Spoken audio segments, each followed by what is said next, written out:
Salut tout le monde, nouvelle émission des seconds rôles. Je suis en présence de Ismaël Diallo ici même. Peut-être que vous n'avez pas fait gaffe qu'on n'était pas la même personne parce que pour ceux qui regardent YouTube, il y a une petite surprise. Oui, Ouais, on est beau j'ai comme mis ça. du maquillage. Oui, mais non, mais ça change pas d'habitude. T'es toujours un peu. Non? Ouais, un peu. Bon. Voilà, ça nous fait plaisir. Désolé pour les gens de Spotify qui comprennent rien ce qui se passe. En fait, on est habillés pareil. Voilà, c'est. Comment Wow. t'as spoilé, putain? Alors qu'ils auraient pu venir sur YouTube, mettre des super commentaires. Ouais, mais maintenant ils ont envie de savoir ce qu'on porte. De toute façon, ils sont 4 sur Spotify, vas-y. Ouais. Ça va, vous? Ils étaient 3 ce matin, ils sont passés à 4. Donc, Incroyable. super. Aujourd'hui, pourquoi on est là? Si vous avez cliqué, c'est que vous avez sûrement lu le titre, donc tout est déjà écrit. L'idée, c'est qu'aujourd'hui, on avait envie de parler de quelqu'un, peut-être dont on a un peu arrêté de parler, et on voulait le remettre un peu sur le devant de la scène, parce qu'on estime que c'est un gars qui a des choses à dire, et on a envie d'avoir des choses à dire sur lui. C'est un peu sa façon de parler, d'ailleurs, ce que tu viens de faire. Là, si vous avez deviné, normalement, pour ceux qui n'ont pas lu le titre et qui ont cliqué au hasard, évidemment, sur cette vidéo incroyable. Parce qu'ils ont juste vu les fringues. Oui, juste vu les fringues qui sont tout à fait un pull incroyable. D'ailleurs, hein, vraiment, une collab, pas du tout collab, qu'on a bien payé avec nos sous. Pas de YouTube. No YouTube money over there. Donc, c'est Jean-Claude, notre fameux Jean-Claude, pas national puisqu'il est belge. Voilà. Sinon, ce serait dommage. Sauf si vous êtes belge, dans ce cas, vous avez le droit de le dire. Tout à fait. Jean-Claude Van Damme, de son vrai nom. Et oui. Ouais, j'avoue que là, je l'ai pas. Et moi non plus. C'est super, c'est super, c'est super. Voilà. Mais on va appeler Jean-Claude Van Damme parce que nous, on Ouais, connaît que ça. ouais, Voilà. exactement.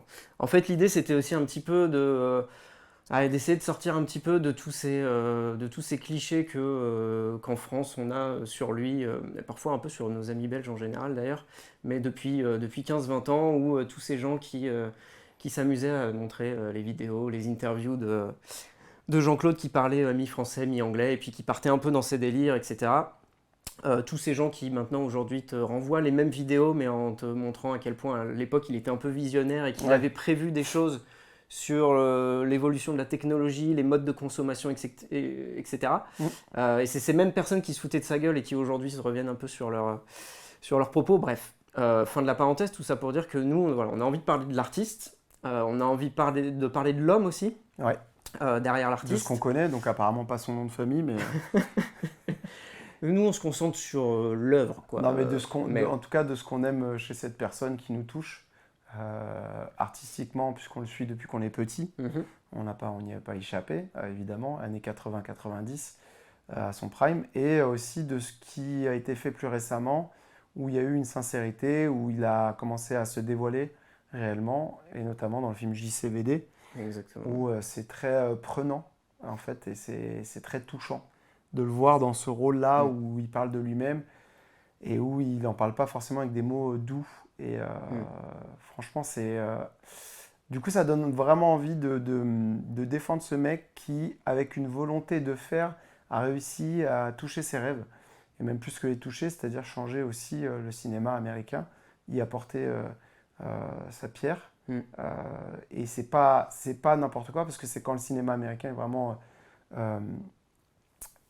en train de monter sur quelque chose Enfin, après, c'est que des blockbusters, quoi. Donc, ça devient vraiment énorme, l'industrie. Et la place est très restreinte. Et je trouve que, en fait, c'est une force mentale, Jean-Claude Van Damme. C'est quelqu'un qui avait un objectif, qui n'a pas été toujours très clean pour y arriver, mais en tout cas, qui a été toujours honnête dans sa façon d'envisager de devenir connu. Voilà.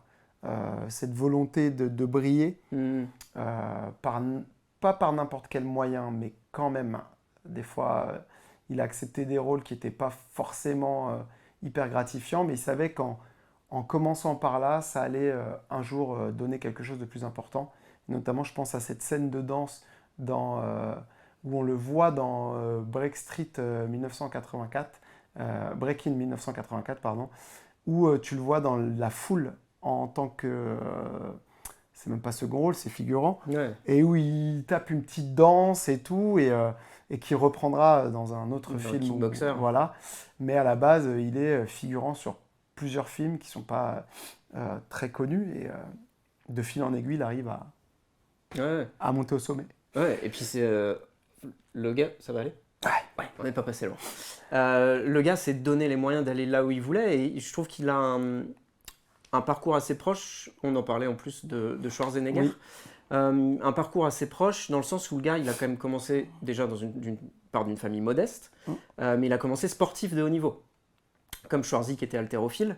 Alors sur des physiques différents et des ouais, catégories différentes, mais et ensuite, alors Schwarzy est devenu la superstar qu'on connaît. Jean-Claude, il a mis un petit peu plus de temps parce qu'il est allé à LA, à Los Angeles, excusez-moi, je suis un peu américain, pour se donner les moyens.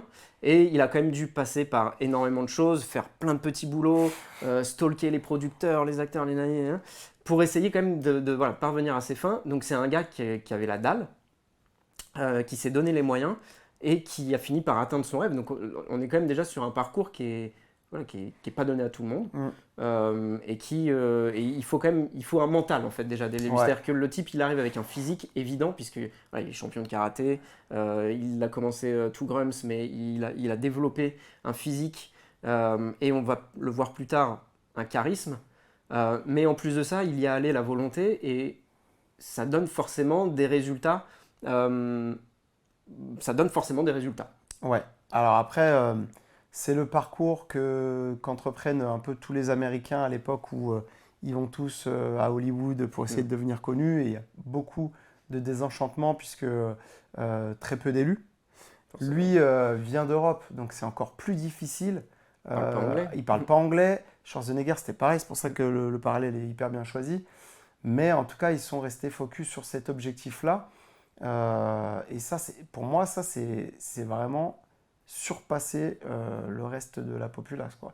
Il part avec un de ses meilleurs potes, d'ailleurs, avec qui va faire jouer dans des films, et avec qui ils vont aussi avoir des rôles en commun sur certaines productions. Et il y a toujours ce truc-là de l'amitié. Je trouve ça hyper cool de faire ça à deux aussi.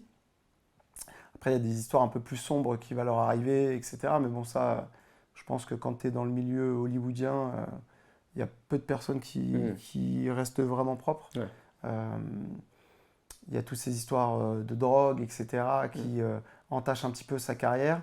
Euh, D'ailleurs, je pense que son intelligence, en tout cas sa clairvoyance sur certaines choses, euh, et le fait qu'il exprime mal, ça vient aussi de toutes ces années où je pense que des produits ont perturbé un petit peu tout l'aspect cognitif du cerveau. Alors que oui, c'est pas quelqu'un de bête du tout, puisque comme tu disais, Ah, il y a vraiment des idées qu'il avait en avance, mais c'est sa façon de les exprimer qui était pas évidente, qui n'était pas forcément accessible, il n'utilisait pas toujours les bons mots.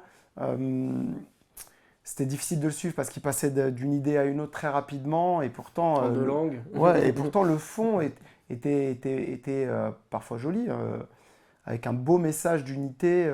Mm. Euh, et je pense que c'est quelqu'un qui aime foncièrement les gens et qui regrette certaines choses, mais qui en a tiré des vraies leçons. Mais je pense vraiment que c'est une bonne personne, quoi. Je pense aussi, et je vais même aller plus loin que ça. Quand je pense à lui, quand je me renseigne un peu, quand je le regarde parler, plus j'y pense, plus je le vois comme un hypersensible. Ouais, C'est-à-dire qu'un peu, voilà, à l'opposé de l'image qu'il pouvait renvoyer dans les années 80-90, où bah, à l'écran en tout cas, bah, son boulot entre guillemets c'était de péter des gueules. En fait, je pense que le gars est vraiment un hypersensible qui aime profondément les gens. Peut-être que voilà, il y a eu des fois où il savait pas l'exprimer, mais on est tous passés par là, je pense. Euh, donc, qui a vraiment quelque chose de profond en lui, d'intéressant. Et peut-être que ça s'est pas toujours reflété hmm, dans son œuvre. Mais justement aussi, ça a été l'occasion avec JCVD, le film, donc, de montrer certaines choses que je pense qu'il avait sur le cœur et qu'il avait peut-être aussi à cœur qu'on voit un petit peu de lui, voilà, au-delà de cette image de Castagne, quoi. c'est ça, parce qu'en fait, il commence en gros à être connu avec des films d'action. Il y a très peu de place au jeu réel. D'ailleurs, c'est ce qu'on va lui reprocher Mm. pendant beaucoup d'années, c'est de ne pas savoir jouer. Et c'est vrai qu'il a un jeu, c'est trop, c'est toujours plus, c'est toujours bah, comme quelqu'un qui ne sait pas jouer réellement. Et il va travailler par contre. pour C'est un essayer gros d'être plus bosseur. juste, pour essayer de se rapprocher un peu des standards. Il va essayer même des rôles dans des films un peu plus discrets, des films qui ne sont pas des films d'action. Ça va pas forcément marcher. Est-ce que c'est dû à son manque de talent dans ces moments-là, ou est-ce que c'est dû à l'image qu'on lui colle? Je pourrais pas vous le dire, parce qu'en vrai, ces films, je les ai pas vus. Ces films où il essaye d'être un peu plus acteur Mm. classique, on va dire. Pas de film d'action, mais en tout cas, c'est un mec qui a essayé de plaire aux gens, de faire ce qu'il pouvait pour le public, pour leur faire plaisir. Et ça, je pense qu'on ne pourra pas lui retirer. Alors, il en a fait trop, notamment dans Street Fighter, où je n'aime pas ce film. T'es pas au Euh, courant. ouais, on en parle dans d'autres podcasts. Mais il y a quand même... Enfin, lui, il est sincère dans sa démarche.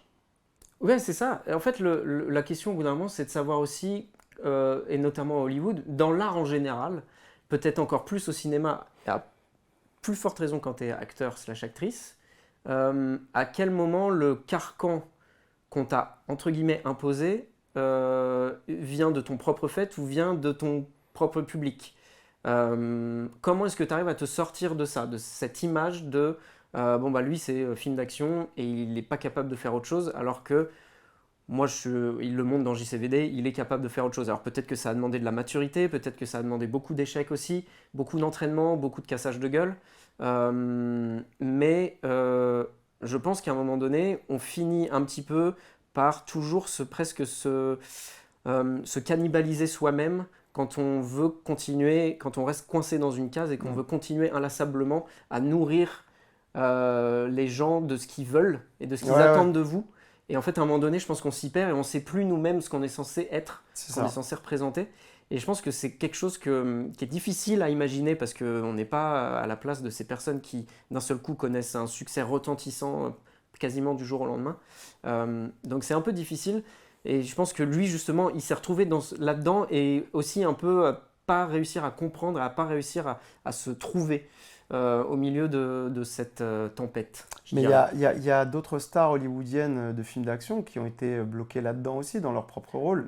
Bah, Schwarzenegger, Stallone. bien sûr. Alors là où Stallone était au-dessus, c'est qu'il écrivait déjà Ouais. des films.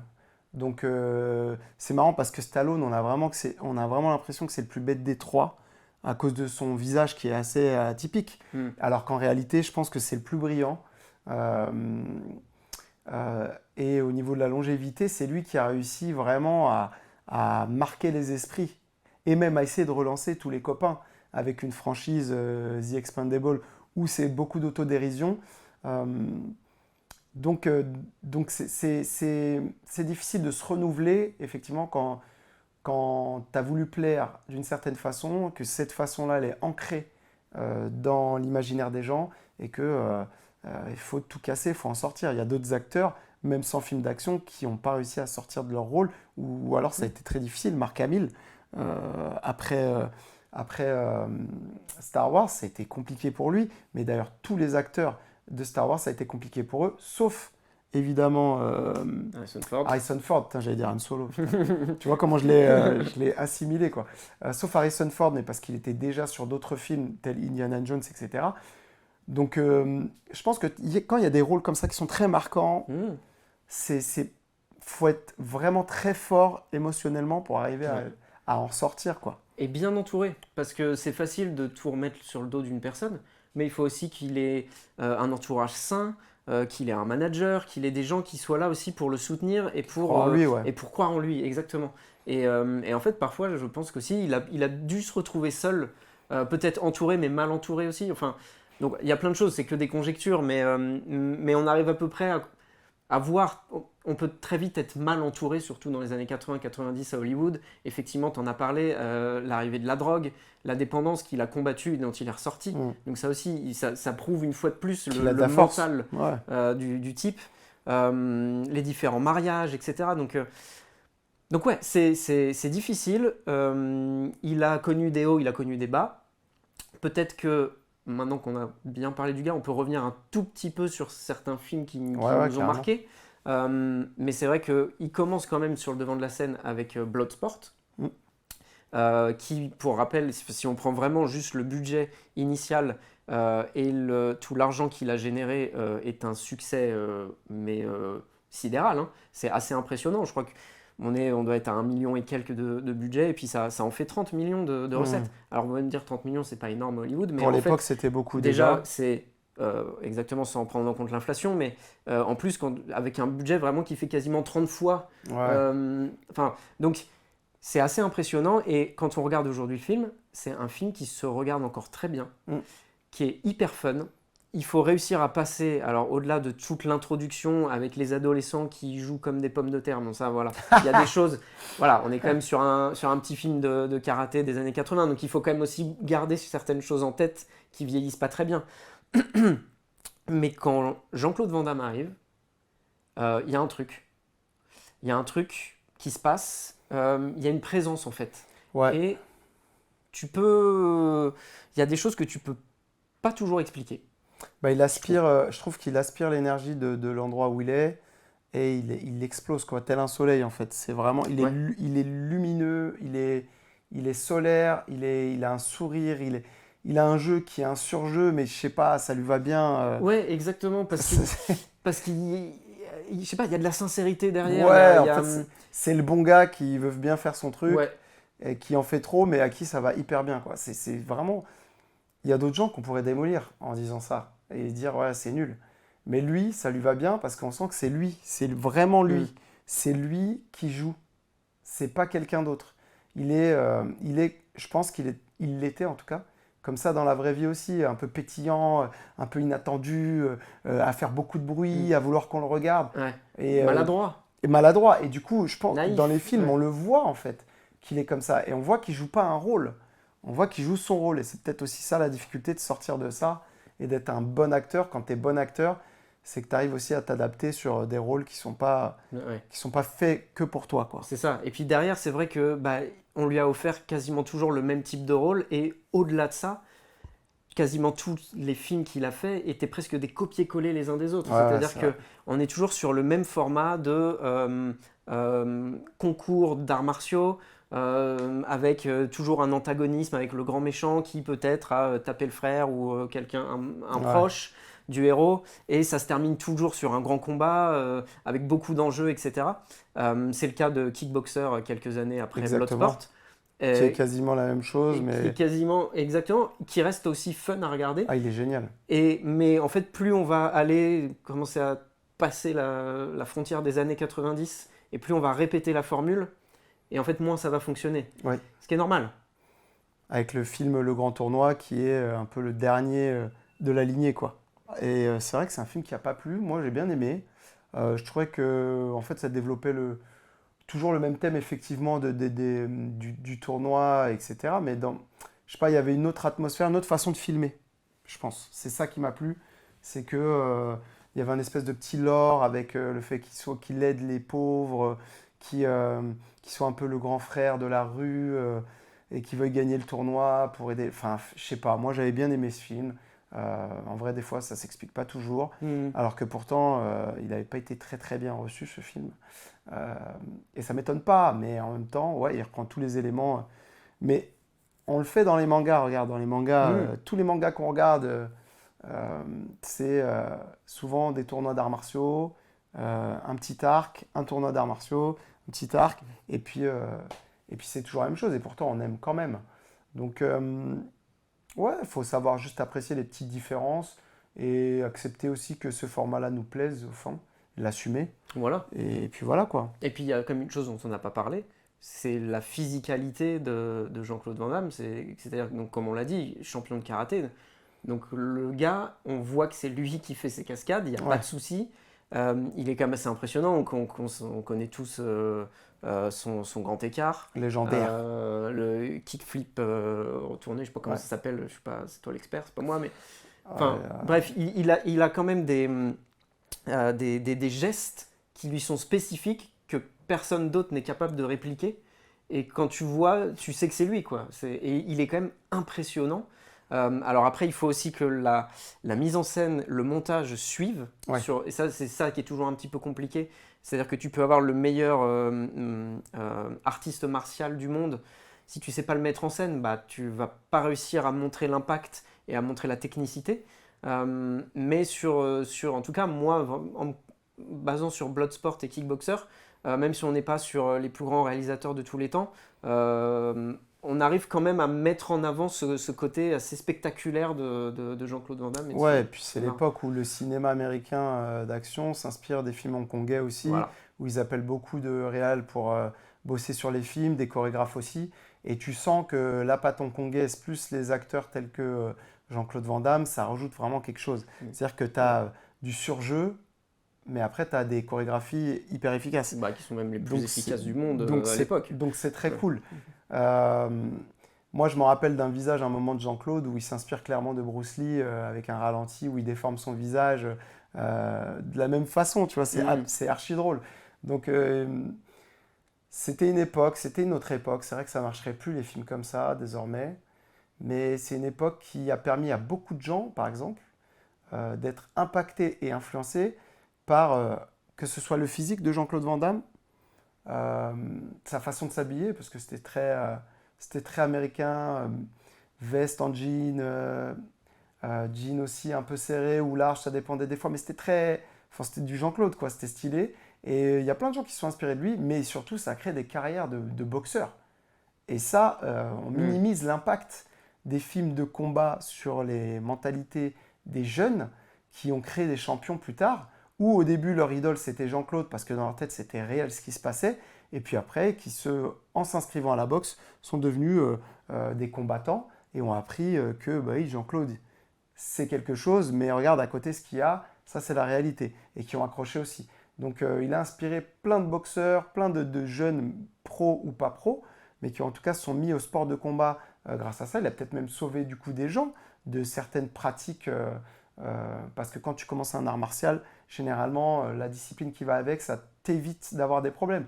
Donc on minimise souvent l'impact de ces mecs-là, il faut pas, parce que comme Rocky avec Stallone, Kickboxer avec Jean-Claude, c'est des mecs qui ont donné envie de faire des choses.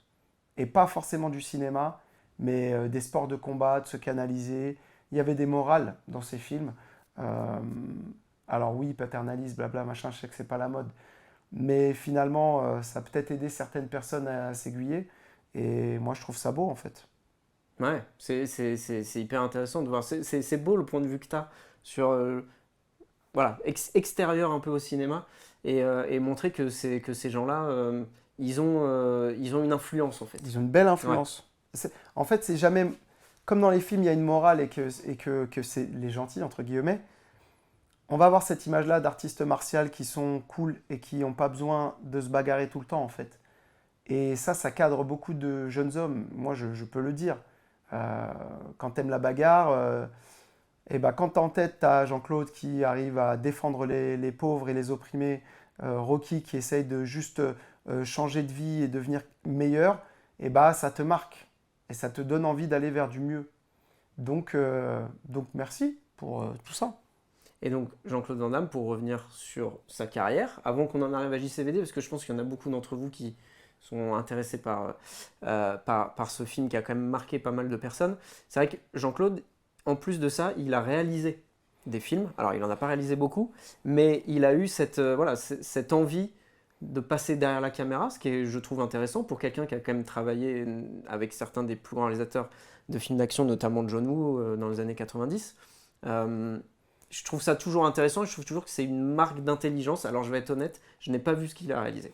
Bah moi non plus. Donc j'en parle comme ça, mais je ne peux pas Ah ouais. parler de ce que j'ai vu à l'écran. Mais peut-être que vous les avez Mais vus, vous allez pouvoir nous dire. Hein. exactement, dites-le parce que je trouve qu'il faut être intelligent pour switcher devant la caméra à derrière la caméra. Les réalisateurs, généralement, c'est des gens qui sont, pas tous, mais qui sont brillants et qui ont de la réflexion. Et donc ça demande beaucoup d'intellectualisation peut-être même. Et donc voilà, je serais intéressé de savoir Ouais. un petit peu Ce que vous en avez ce que pensé, ça a donné ouais, et ce grave. que vous en avez pensé. Et puis donc on finit sur JCVD, qui est donc ce film français de quoi 2008 si je dis pas de bêtises, Ouais, c'est l'année 2000, quelque en chose tout cas comme ça. passée, c'est sûr. dans lequel... Alors, là, c'est un exercice qui est particulier, parce que dans lequel Jean-Claude Van Damme joue son propre rôle. C'est pas la première fois, évidemment, hein, c'est pas révolutionnaire, mais il peut y avoir différentes approches. Il peut y avoir toutes sortes d'approches. Vous avez le surréalisme avec Dans la peau de John Malkovich. Vous avez, on en a parlé, la comédie avec notamment Last Action Hero et Schwarzenegger. Ouais. Là, on va carrément plutôt sur l'intimiste. C'est exactement ce que j'allais dire. Ouais. Et donc, c'est là où on ne l'attend pas, justement, et c'est ce qu'on évoquait précédemment, et avec notamment donc, ce monologue final, qui, je pense qu'il nous a tous marqués. Moi, je crois même l'avoir vu au cinéma, et quand tu ressors de là, c'est wow, t'es un peu sans voix. Ouais, alors moi j'ai plus exactement le contenu parce que ça fait longtemps, mais je sais qu'il parle de ses addictions, qu'il parle de ses erreurs, qu'il est dans la repentance, qu'il parle même de ses enfants, et ça c'est hyper dur. Quand il te fait comprendre qu'il n'a pas été à la hauteur de son rôle de père et qu'il nourrit beaucoup de regrets autour de ça. Moi par exemple j'en parle, j'ai de l'émotion quand j'en parle là, alors que je me rappelle plus exactement de ce qu'il dit, mais je sais que ça m'avait... Enfin, moi, c'est presque... ok, respect, il n'y a rien à dire, en fait. Tu peux pas parler... Tu peux pas arriver à dire, ouais, JCVD, c'est de la merde. Ah, vas-y. Non, c'est impossible. C'est impossible parce que c'est trop sincère. Et le mec se livre pour de vrai. Chose que peu de personnes sont capables de faire de nos jours. Et même dans la vie de tous les jours. Juste avouer ses erreurs, dire ok, moi je vais parler de moi et de moi ce que j'ai fait, et pas de c'est la faute des autres, etc. Et qu'en plus ce soit une star avec un ego comme le sien qui arrive à le faire, je trouve ça vraiment incroyable et ça montre encore la force de Jean-Claude Van Damme, qui est sans cesse, qui a toujours voulu montrer qu'il était fort. Et bah moi j'ai envie de lui dire que bah mec, bah t'as plus rien à prouver, parce que ça c'était vraiment l'aboutissement de la force que tu peux avoir, c'est dire j'ai fait des erreurs, j'assume, c'est moi le responsable. Mais qu'est-ce que tu veux de plus en fait? Tu peux pas faire plus fort que ça. Donc ouais, moi ça m'avait tué ce film, il m'avait tué. Ouais. Et puis le montrer à des millions de personnes, c'est pas juste, il a pas juste fait une vidéo avec son téléphone mis sur Instagram, non, déjà parce que ça n'existait pas à l'époque, mais c'est le mettre sur grand écran panoramique et le montrer à des millions de personnes dans toutes les langues du monde. Et de se mettre à nu comme ça, parce que le monologue, il n'est pas écrit. Le monologue, il l'a improvisé. Alors, il y avait sûrement, j'imagine, des lignes directrices, mais ce qu'il sort et la manière dont il le sort et les larmes qu'il a aux yeux, même s'il est bon acteur, c'est forcément du vécu et c'est forcément du sincère qui sort de ça. Et c'est... Je pense que, comme je disais, on s'est tous pris une claque sur ce truc-là. Personne ne s'attend à ce que le film il termine comme ça en plus. Grave. C'est vraiment. Donc en plus, il y a Van Damme, mais il y a aussi l'intelligence de la mise en scène aussi, de se dire, on est sur un film, il y a un braquage dans une banque, blablabla, et à un moment donné, je vais prendre 10 minutes et je vais faire un truc complètement. Ça twiste de fou. Toute l'ambiance, elle tourne. Exactement. Et je vais complètement tout changer. Et je vais avoir les couilles de faire ça. Et voilà, il faut aussi rendre à César ce qui appartient à César. C'est pas du 100% Jean-Claude Van Damme. Pour le coup, il a été bien entouré.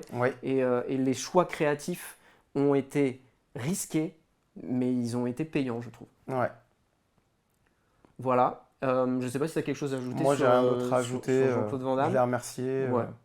Écoute, honnêtement, si vous avez moyen de lui faire passer cette vidéo et de lui dire qu'il y a des gens qui l'aiment, je me doute qu'il le sait. Il y en a plein d'autres. Mais voilà, c'est bien aussi il est humain comme tout le monde. Ça fait plaisir à entendre. C'est un exemple en fait. C'est un exemple. Assumer ses responsabilités dans la vie et tenir le cap comme il l'a fait, chapeau. Voilà. Si vous avez des personnalités fortes comme celle-ci que vous voulez qu'on évoque à l'avenir, nous, c'est avec un grand plaisir qu'on écoute vos conseils, vos préconisations. Donc, on est à l'écoute, quoi. Toujours, vous le savez. Exactement. Et là, on est un peu ému, donc fais pas de blagues. Non. C'était pas un épisode marrant, là. Non, et pourtant, on est habillés pareil, c'est con. Putain, t'es là pour faire des bouffis bouffons. Ah, la danse du bouffi-bouffon, comme dans les Goonies. Non, on fait pas ça à la fin pour rigoler? J'ai pas la force. Ok. Bah, puis on va péter Internet si on fait ça. Ouais, On n'est c'est pas vrai. là pour ça, Ouais, ouais. modeste. Allez, bisous. Ciao tout le monde.